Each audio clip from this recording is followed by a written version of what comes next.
Hi everyone, I am Lovely, an educator on YouTube. I have already started a course on general studies and today's topic is modern empire. तो हम लोग पहले pre modern period के बारे में बात करेंगे। इसमें दो इन्वेशंस होते हैं। फर्स्ट वन इज़ इरानियन और Persian इन्वेशन and next is Alexander और ग्रीक इन्वेशन। जो इरानियन और पर्सियन इन्वेशन होता है इसका कुछ इफ़ेक्ट पड़ता है। इससे क्या होता है कि एनामिक फॉर्म ऑफ राइटिंग इंट्रोड्यूस होता है जो कि बाद में खरोष्टी अल्फ़ाबेट्स में डेवलप हो जाता है। एंड नेक्स्ट होता है कि इंडो इरानियन ट्रेड का प्रमोशन होता है। एंड कुछ और भी पॉइंट्स है जैसे कि इंडस एंड अरेबियन सी का जोग्राफिकल एक्सप्लोरेशन होता है एंड न्यू वाटर रूट्स खुलते हैं। एंड यदि हम मॉडर्न आर्ट की बात करें तो इसमें भी पर्सियन फीचर का फ्यूज़न दिखाई देता है। इसके बाद जो अलेक्जेंडर और ग्रीक इन्वेशन होता है, क्या होता है कि 4th सेंचुरी में ग्रीक एंड जो इरानियन होते हैं वो आपस में सुप्रीमेसी के लिए फ़ाइट कर रहे होते हैं। तो जो ग्रीक रूलर होता है अलेक्जेंडर, वो सिर्फ माइनर एशिया को ही नहीं बल्कि ईरान और इराक को भी जीतना चाहता है। तो वो ईरान से इंडिया की तरफ मार्च करता है बिकॉज़ वो इंडिया के बेल्ट से काफ़ी अट्रैक्ट होता है। एंड उस समय इंडिया में तक्षशिला का जो प्रिंस होता है अम्बी एंड जो पोरस होता है जिसका किंगडम झेलम और चिनाब के बीच होता है, इन दोनों से फाइट करता है। तो वो ईरान जीतने के बाद अलेक्जेंडर काबुल जाता है एंड काबुल से वो फिर इंडिया की तरफ आता है खैबर पास होते हुए। एंड यहाँ पे अम्बी एंड पोरस के साथ फाइट होती है उसकी। तो इससे भी कुछ इफ़ेक्ट्स पड़ते हैं ग्रीक इन्वेशन के। इससे क्या होता है कि ट्रेड रूट ओपन होता है। North west India and western Asia and Europe आपस में कांटेक्ट में आते हैं। एंड यदि हम अशोकन पिलर्स को देखें तो उसमें भी ग्रीक आर्ट का इन्फ्लुएंस दिखाई देता है। एंड ये नेक्स्ट है कि ग्रीक जो इन्वेशन है इससे मौर्य एम्पायर का नॉर्थ वेस्ट इंडिया में एक्सपेंशन हो जाता है। एंड जो लोकल पावर होते हैं वो ऑलरेडी अलेक्जेंडर से डिस्ट्रक्ट होते हैं। तो इस तरह से चंद्रगुप्त मौर्य को मौका मिल जाता है मौर्यन एम्पायर इस्टेब्लिश करने का। एंड चंद्रगुप्त मौर्य को असिस्ट करते हैं ब्रह्मिन कौटिल्य। ब्रह्मिन कौटिल्य को चाणक्य और विष्णुगुप्त के नाम से भी जाना जाता है। एंड चाणक्य जो होते हैं वो चंद्रगुप्त मौर्य को यूथ एजेंडा के पॉलिटिकल प्रिंसिपल्स की शिक्षा ही नहीं बल्कि कैसे प्रोग्रेस करना है, डेवलप करना है स्टेट के ऑर्गेनाइजेशन के लिए, वो भी सिखाते हैं ताकि क्या बाद में जाके एम्पायर जो है वो मतलब कि कोलैप्स ना हो।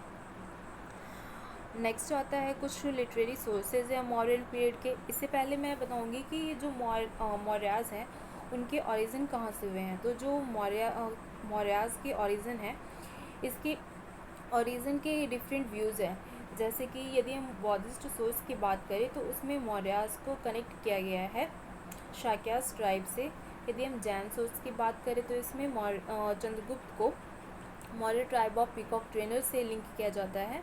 यदि हम ग्रीक सोर्स की बात करें तो चंद्रगुप्त को इसमें सैंड्रो कोटस कहा गया है जो कि एक हम्बल ओरिजिन से बॉर्न करते हैं।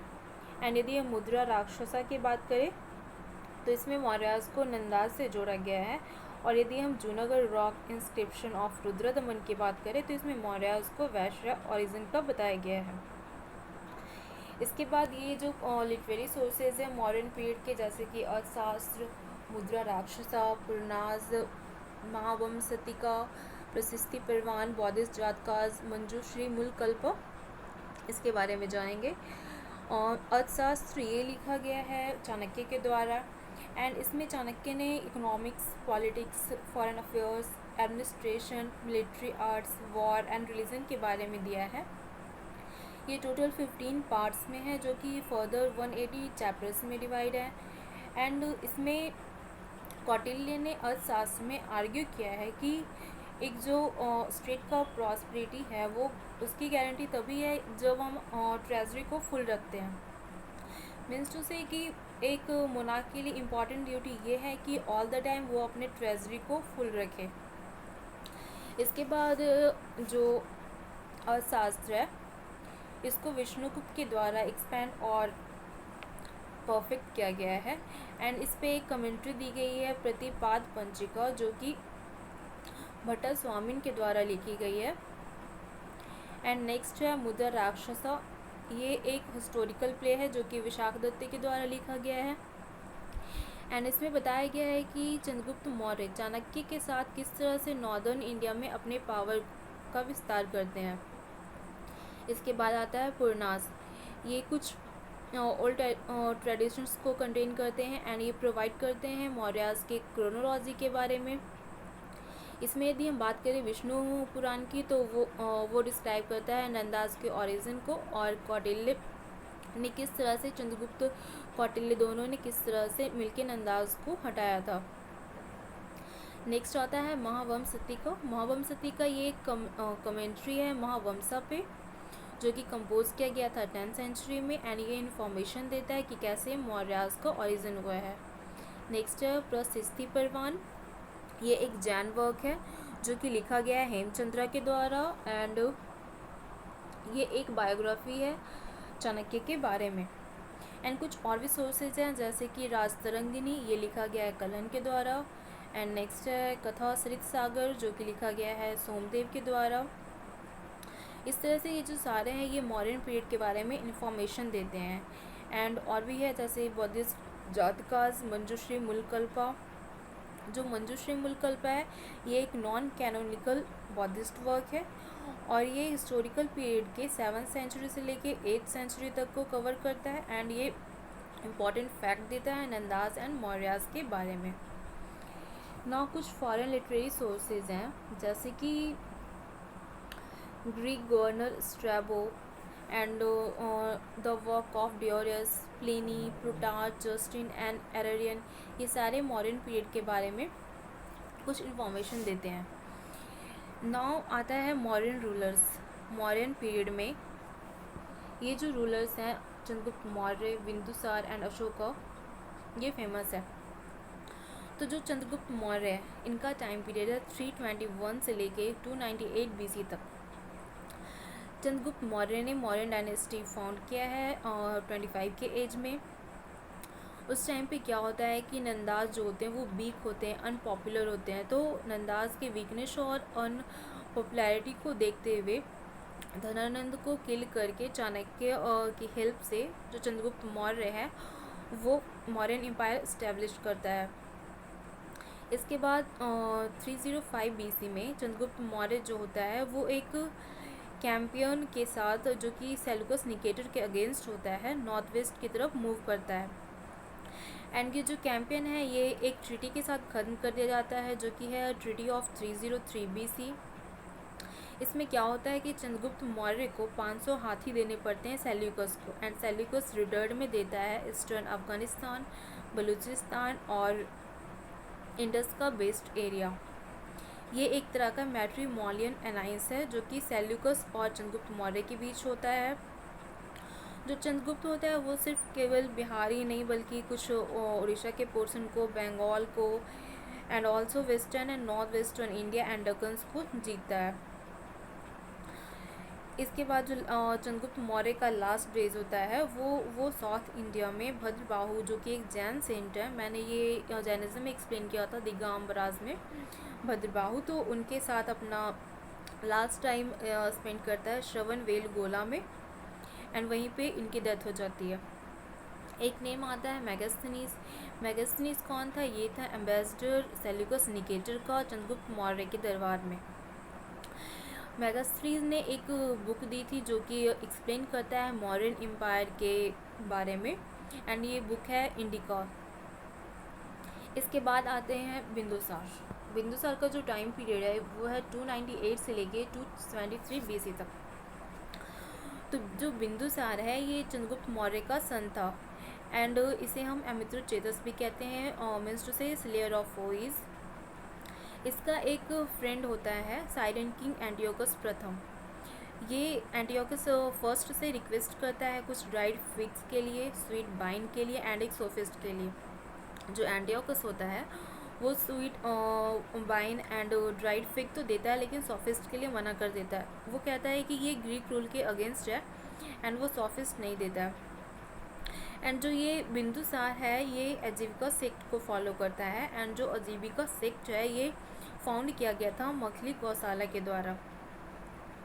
यदि हम बात करें अशोक वादना की, तो इससे हमें इन्फॉर्मेशन मिलता है कि बिंदुसार के टाइम पे तक्षशिला में एक रिवॉल्ट हुआ था एंड उस रिवॉल्ट को जीतने के लिए बिंदुसार ने अशोक को भेजा था एंड अशोक ने वो रिवॉल्ट जीता था एंड उसके बाद उसे वायसराय बना दिया गया था उज्जैन का। एंड जो अशोक के एल्डेस्ट सन थे सुसीमा एंड सुमाना, उसे वायसराय बनाया गया तक्षशिला का। एंड ये वायसराय किसने बनाया? बिंदुसार ने। मीन्स टू से बिंदुसार ने एल्डेस्ट सन सुसीम और सुमाना को वायसराय बनाया तक्षशिला का एंड अशोक को बनाया उज्जैन का। इसके बाद टाइम पीरियड आता है थर्ड अशोका, जो कि है 273 से लेके 232 BC तक। जो अशोक है वो पावर में आ गया था 273 BC में, लेकिन गद्दी पे बैठा था 4 साल बाद 269 BC में। एंड जो स्टार्टिंग के डेज थे उसने एक्सट्रीम प्लेजर में स्पेंड किया था एंड तब उस टाइम पे कहा जाता था उसे काम शोका। एंड कुछ टाइम पीरियड इन्होंने रूड पर्सन की तरह भी स्पेंड किया है, तो उस टाइम पे कहा जाता था अशोका को चंद्रशोका। एंड बाद में इन्हें धम्मशोका भी कहा गया है एंड कुछ और भी नाम दिए गए हैं अशोका को। जैसे कि मांस की एडिक्ट की बात करें तो इसमें सिर्फ एक बार अशोका यूज़ किया गया है।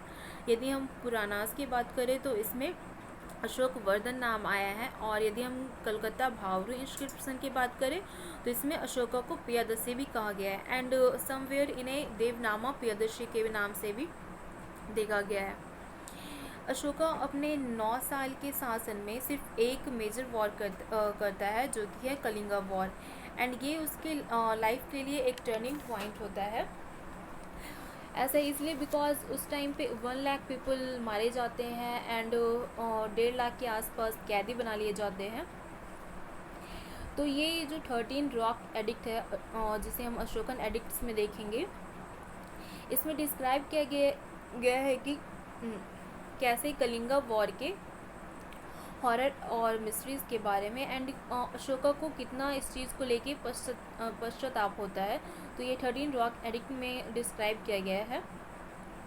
यदि हम भावरी इंस्क्रिप्शन को देखें तो उसमें बताया गया है कि जो अशोका होता है वो 2 साल इस कलिंगा वॉर के 2 साल बाद बौद्धिज़्म का एरेंट सपोर्टर बन जाता है। एंड ये जो बौद्धिज़्म का एरेंट सपोर्टर बनता है, ये बौद्धिस्ट मॉन्क उपगुप्त के इन्फ्लुएंस के अंडर होता है।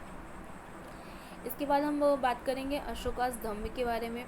ये जो धम्म है, यदि हम अशोका एडिक्ट के अकॉर्डिंग देखें तो ये कोई रिलीजियस और रिलीजियस सिस्टम नहीं है, ये एक मॉरल लॉ है। एंड जो पिलर एडिक्ट सेकंड है उसमें अशोका जो होता है वो खुद से ही प्रश्न करता है व्हाट इज़ धम्म क्या है, एंड वो इसके बेसिक एट्रीब्यूट्स को इनैमरेट करता है। अशोका लोगों से कहता है कि वो एल्डर्स के रिस्पेक्ट करें एंड वो बोलता है कि जो लिविंग बींग्स हैं उनके किलिंग से बचें और मेंटेन करें प्योरिटी ऑफ हार्ट को, ट्रूथफुलनेस को, जेंटलनेस को और सेल्फ कंट्रोल को। इसके बाद कुछ अशोकन एडिक्ट्स हैं, जैसे कि अशोका एक ऐसा रूलर था, पहला रूलर था जिसने एडिक्ट्स दिया है। इसमें से कुछ मेजर हैं एंड कुछ माइनर हैं, और ये जो मेजर माइनर जो एडिक्ट हैं ये या तो स्टोन पे दिए गए हैं या पिलर पे दिए गए हैं। मीन्स टू से कुछ मेजर रॉक एडिक्ट हैं, माइनर रॉक एडिक्ट्स हैं, फिर मेजर पिलर एडिक्ट हैं और वो माइनर पिलर एडिक्ट हैं। जो ये मेजर पिलर एडिक्ट हैं ये 14 हैं, जो कि 8 प्लेसेस पे हैं। एंड जो ये माइनर रॉक एडिक्ट है वो 13 प्लेसेस पे है, जिसमें से खंडर इंस्क्रिप्शन और बाबरी इंस्क्रिप्शन फेमस है। जो खंडर इंस्क्रिप्शन है माइनर रॉक एडिक्ट का, वो लोकेट करता है खंडर में एंड ये रिप्रेजेंट करता है अशोकास की पॉलिसीज़ को। और जो भावरी इंस्क्रिप्शन है ये लोकेट करता है राजस्थान के बैरात में, और ये डील करता है अशोकास के कन्वर्जन को कि कैसे वो बौद्धिज्म में कन्वर्ट हो गया था। ये जो अशोकन एडिक्ट्स है ना, ये इन्फॉर्मेशन देते हैं उस टाइम के किंग्स के शासन और जीवनी के बारे में। जो इंस्क्रिप्शन ईस्टर्न पार्ट में इंडिया के पाए गए हैं वो रिटन है मगधी लैंग्वेज में एंड यूज़ किया गया है ब्रह्मी स्क्रिप्ट। और जो इंस्क्रिप्शन वेस्टर्न पार्ट में मिले हैं वो संस्कृत लैंग्वेज में लिखा गया है एंड यूज़ किया गया है खरोष्ठी स्क्रिप्ट को। एंड एक जो एक्सट्रैक्ट है एडिक्ट ये 13 जो मैंने बताया था, एडिक्ट 13, जिसमें बताया गया था कि कलिंगा वॉर के मिस्ट्रीज एंड हॉरर्स के बारे में, कि कितना शोक को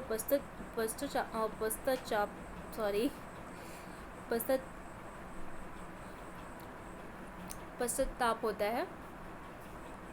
तो ये जो है ये लिखा गया है ग्रीक लैंग्वेज में। एंड एक जो एडिक्ट है वो लिखा गया है ग्रीक एंड एरामिक लैंग्वेज में। और जो एडिक्ट्स हैं ये सब ये डिकोड किए गए हैं जेम्स प्रिंसेप के द्वारा, जो कि एक ब्रिटिश आर्कियोलॉजिस्ट है।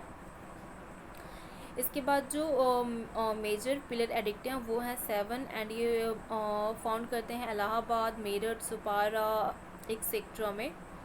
एंड कुछ माइनर पिलर इंस्क्रिप्शन है जैसे कि Nigali pillar inscription, Barabar cave inscription, Kausambi edict को हम क्वींस एडिक्ट भी कहते हैं। This is all about Mauryan empire, so I hope you like the video.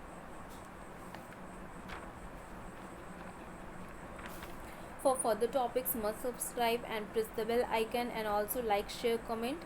This series can only be continued with your support guys, so do share immediately.